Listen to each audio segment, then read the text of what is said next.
Wa ammal mudabbabu, dan adapun bermula wadah yang ditambal. Wa ammal mudabbabu, dan adapun bermula wadah yang ditambal bil fiddati, dengan perak. Faqad ikhtalafa, maka itu benar-benar perselisihan.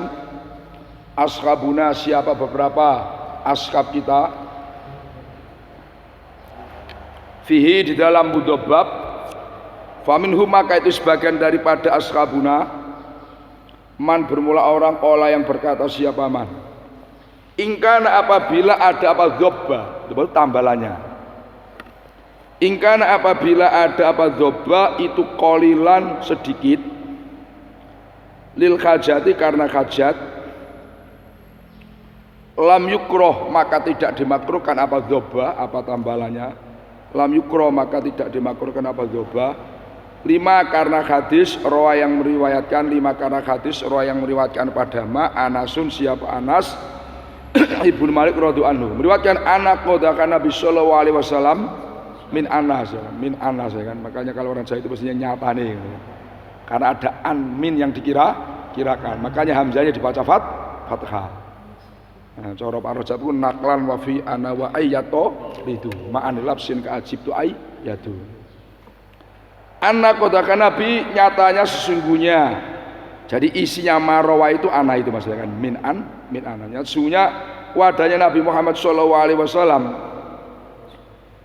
itu ingkasaroh, pecah apa kodakan Nabi. Fatakhoda, maka menjadikan siapa Nabi, membuat siapa Nabi, maka nasyafati. Jadi lafaz sama makana syafati itu kan. Itu kalau Imam Nawawi itu tasghib, artinya gampangnya salah tulis.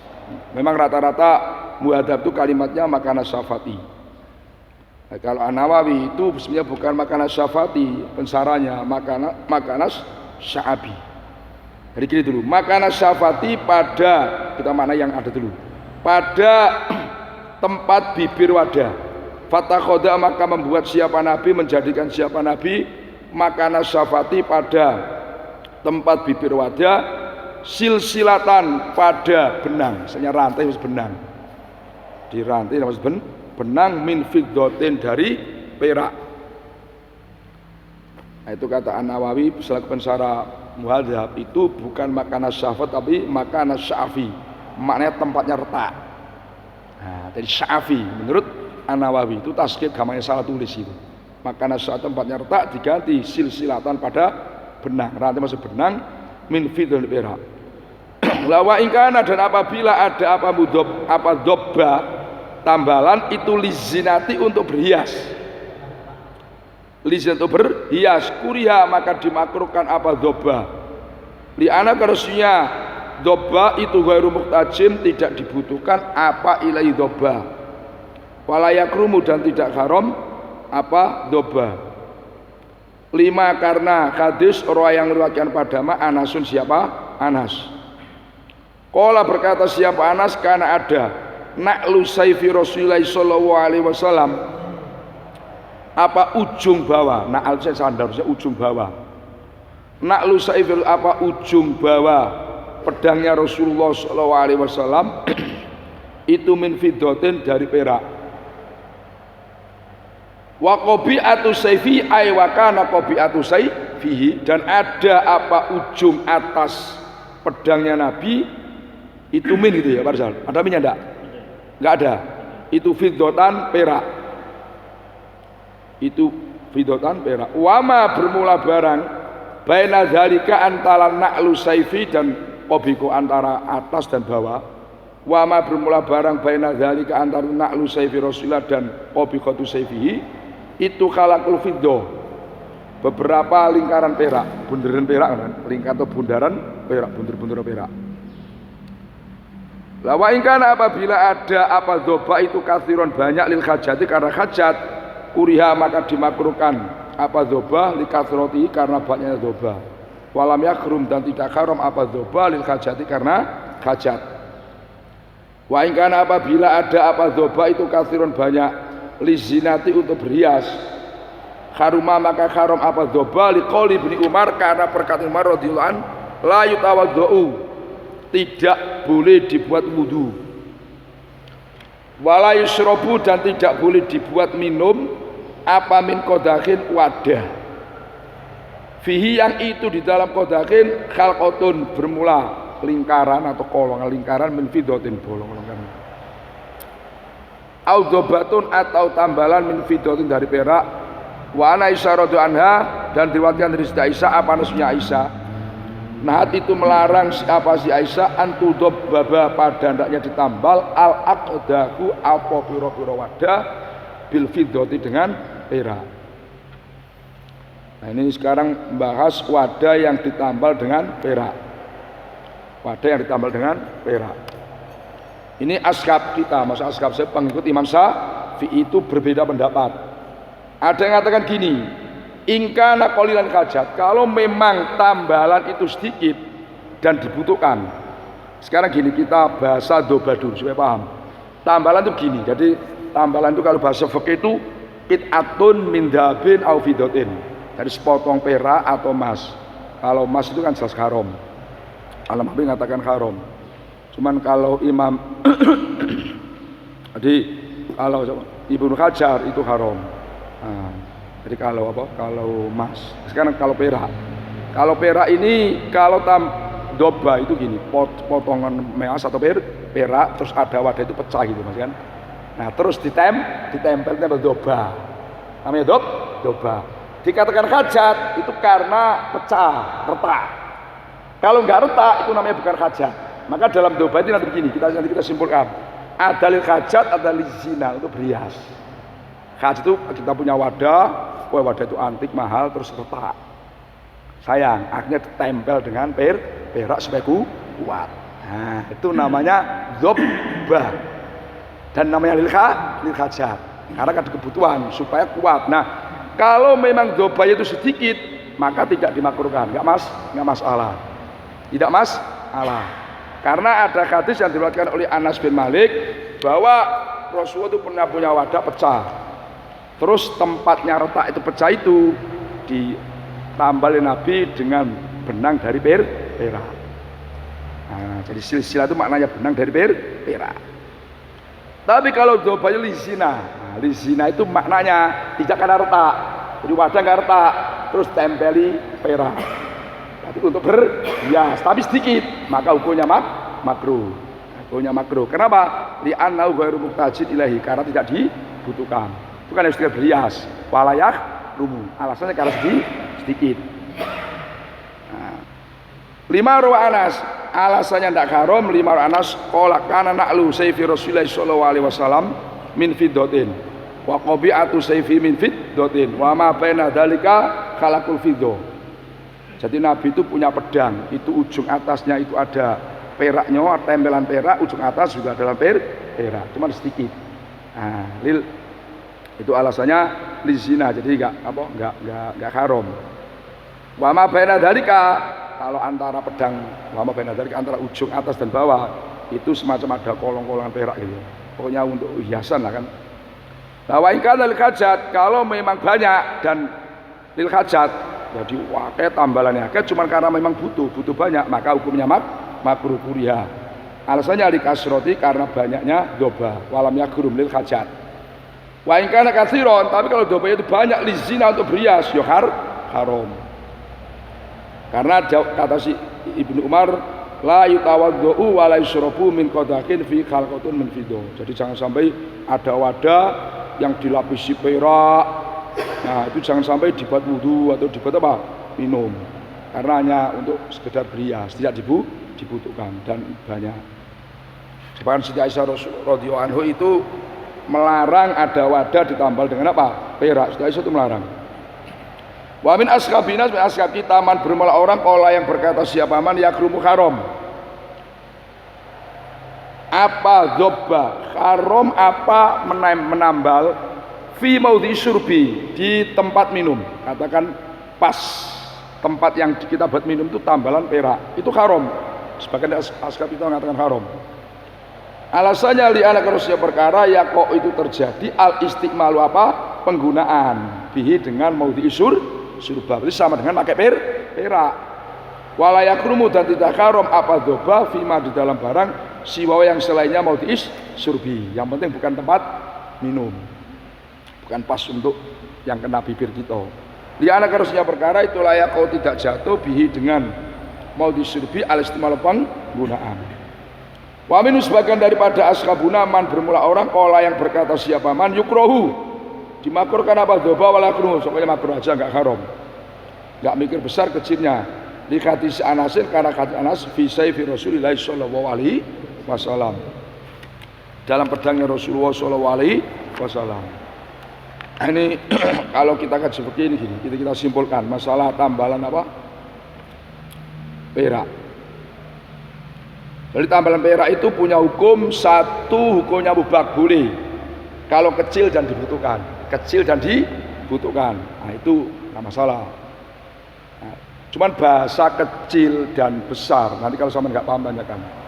Itu ada yang mengatakan gini loh, dalam agama itu kalau tidak ada batas tertentu maka kembali pada uruf. Jadi gini, ma'utriko walam yukada, sesuatu yang dimutlakan tidak ada batas tertentu maka kembali pada huruf. Maka besar kecil kembali pada huruf. Kalau adat mengatakan besar ya besar, kalau kecil juga kecil. Nah, cuman ada ulama yang mengatakan enggak, besar kecil gini, kalau dari jarak jauh itu kok mengkilat, oh berarti besar. Kalau tidak mengkilat berarti kecil. Nah, itu ada yang mengatakan definisinya besar kecil seperti itu. Nah, doba itu kena hukum makruh dalam 4 tempat. 1, idza kanat kabiratan wa keluar kali hajat. Jadi tambalan itu besar terus dibutuhkan, maka hukumnya makruh. Yang kedua, idza kanat saghiratan wa keluar zina. Tambalan itu kecil tapi untuk berhias, itu makruh. Yang ketiga, idza kanat saghiratan wa ba'du zina wa ba'du hajat. Tambalan itu kecil, cuman ada nilainya untuk berhias, juga ada nilai hajat. Ingat, hajat itu maksudnya padanya pecah. Nah, jadi ditambal. Iki sing pecah ditambal. Sing gak pecah ya ditambal tapi cilik. Itu hukumnya makruh. Nah, yang keempat, apabila diragukan idza syukka fi shighar awil kibar, apabila diragukan ini kecil apa besar, nah ini termasuk hajat apa tidak, nah maka hukumnya makruh. Kemudian doba itu hukumnya haram dalam 2 hal. Idza kanat kabiratan wa kullu zina, besar tapi untuk berhias. Yang kedua, idza kanat kabiratan ba'du zina wa ba'du hajat. Gede tapi ada nilai berhias, ada nilai kebutuhan. Itu juga masuk haram, itu doba. Nah, ini satu fikih kayaknya jarang orang punya wadah ya, terus tambal perak gitu ya. Akhirnya orang tertentu ya. Kalau kita paling apa? Patri gitu. Patri gitu. Nah, ini doba dalam kajian ilmu fikih itu. Nah, kalau dobanya itu emas atau perak, nah ini kalau Imam Rafi'i itu berpendapat, itu pokoknya tambal emas perak itu tambalan itu menyangkut emas dan perak, hukum di atas itu kan, ada yang mengatakan makruh haram tadi. Kalau Imam Nawawi tafsir di atas tadi itu hanya perak saja, kalau emas haram secara mutlak. Jadi ini bedanya Imam Rafi'i dengan Imam Nawawi. Kalau Imam Nawawi kalau emas haram, enggak pila-pila, besar kecil semuanya haram kalau nambal pakai emas. Kalau Imam Nawawi, kalau Imam Rafi'i, ya tafsir di atas tadi menyangkut emas dan perak. Nah, itu perbedaan antara Imam Rafi'i dan Imam Nawawi. Iya.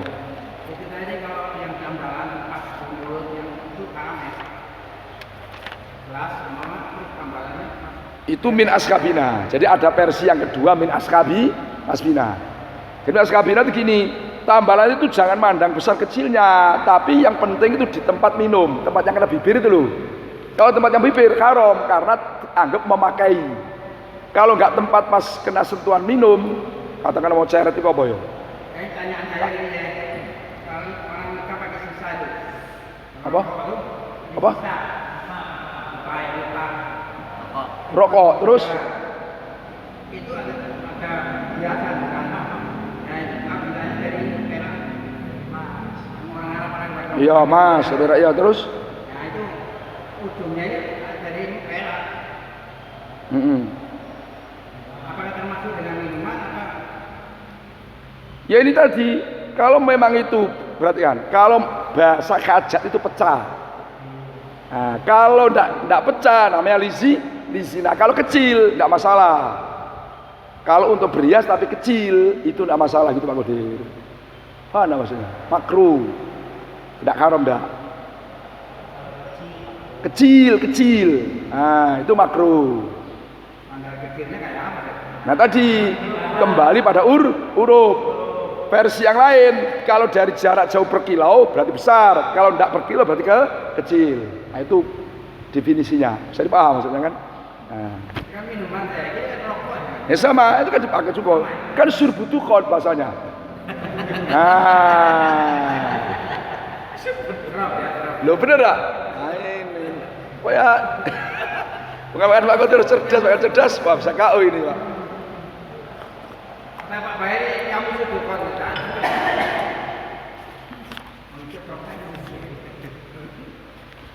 Qolal musyrik wala yukrahu dan dimakruhkan istimalu awalil musyrikin apa menggunakan beberapa wadahnya orang musyrik.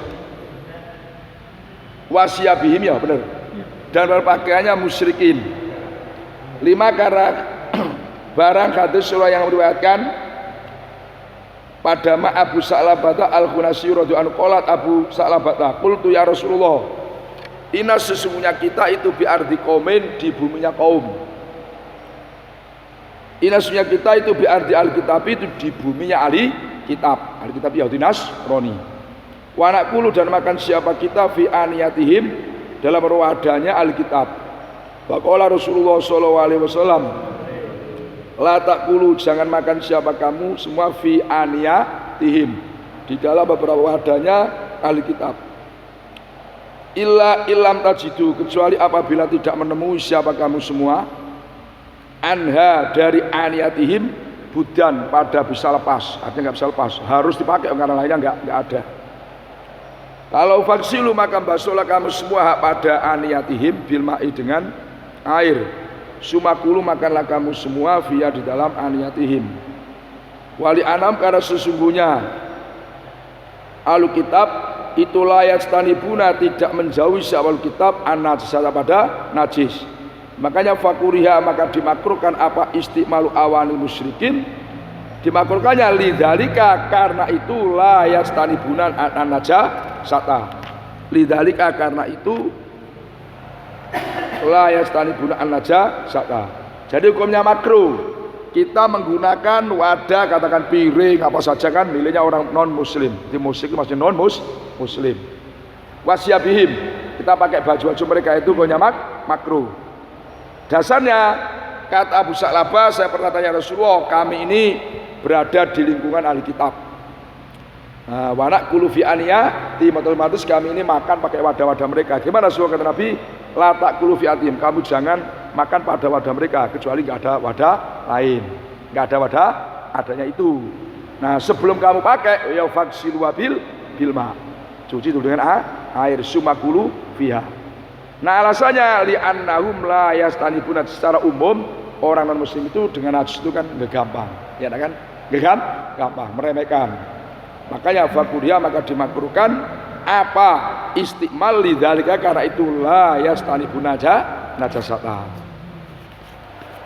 Fa in tawaddu'a maka bal wudu siapa min fa in tawaddu'a wudu siapa saksun min awanihim dari wadahnya musyrikin berwadahnya musyrikin. Nadorta maka melihat siapa kamu. Fa in kanu maka apabila ada siapa musyrikin itu miman sebagian daripada orang la yatadayyanuna yang tidak beragama siapa man bistiqmalin najasati dengan menggunakan najis soka makasa al wudu apa wudu di ana Nabi sallallahu alaihi wasallam tawadhu'a itu wudu siapa Nabi min mazadati musyrikin dari wadah airnya orang musyrik perempuan musyrik wa tawadhu'a dan wudu Umar radhiyallahu anhu min jarrati nasroniyin dari gentongnya orang Nasrani wali anal asalnya asal fi awanihim dalam beberapa wadahnya man itu at-thaharatu suci itu at-thaharatu suci Wa in kanu, dan apabila ada siapa al-musyrikin itu miman sebagian daripada orang yatadayanuna yang beragama siapa man bistiqmalin najasati dengan menggunakan najis seperti orang Majusi. Itu fafi, maka di dalam kanu miman itu wajani bermula dua pendapat. Akaduma bermula salah satunya wajani itasnya perkara itu yasiku sa'al wudu apa wudu. Li anal asal yang asal fi awani ihim itu atau harotu suci. Wasani bermula kalau yang kedua itulah yasiku ndak sapa wudu. Li anahum karena sesungguhnya al musyrikin itu yatadayuna bistiqmalin najasah.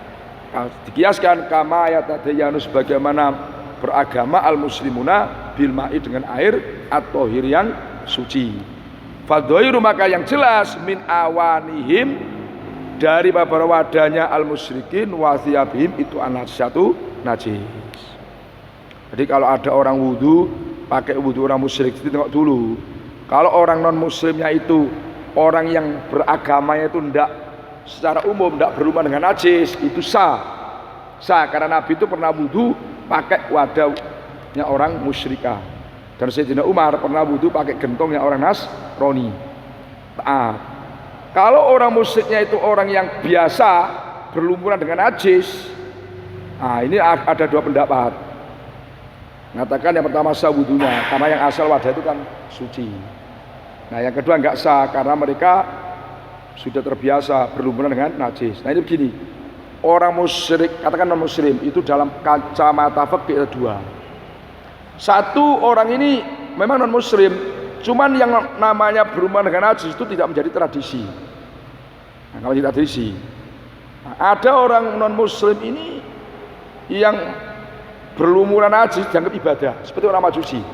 Jadi orang Majusi berlumuran dengan katakan darah, tainya hewan-hewan, dianggap ibadah, itu dianggap ibadah, suatu kebanggaan. Suatu kebanggaan. Nah, tadi maka dipilah-pilah. Kalau katakan wadahnya orang Majusi, orang Kristen non muslim, orang Buddha Hindu, wudu pakai tempat mereka itu nggak masalah, sah-sah saja. Ini menurut ini kan. Nah, kalau pakai orang Majusi ini orang yang menyembah api. Dia tradisi yang namanya berlumuran dengan najis dianggap satu ibadah. Tapi ibadah. Kayak kita ibaratnya pakai air wudu, daimul wudu kan begitu. Mereka satu ibadah. Nah, makanya kalau kita ini gimana ya? Diundang orang-orang muslim, baru itu gimana ya sudah. Kalau kita tidak tahu, tidak yakin kalau tempatnya najis ya makan-makan saja. Misalkan kita diundang oleh non muslim ya kan. Nah, kita nggak tahu, ya sudah makan aja. Kecuali kita yakin bahwa wadahnya itu najis, itu baru tidak boleh. Wa yustakabu disunatkan taghdiyatul ina'i apa menutupi wadah. Jadi wadah itu tutupi. 5 karena hadis rawi hadis Abu Hurairah radhiyallahu anhu Abu Hurairah. Amara perintah kepada kita siapa Rasulullah sallallahu alaihi wasallam bi taghdiyatil ina'i dengan menutupi wadah wa ika isiqo dan mengikat tempat air. Di sini maklum lah, punya apa saja tutup. Coba kalau ada misalkan depan buas ular terus masuk itu kan ya repot, ya enggak? Kan gitu. Maka agama ini masya Allah tidak hanya mengajak kita ini bersih tapi selamat. Maka kalau kita nutupi wadah apa niat ittiba Rasulullah supaya apa? Dapat pahala karena niatnya tadi.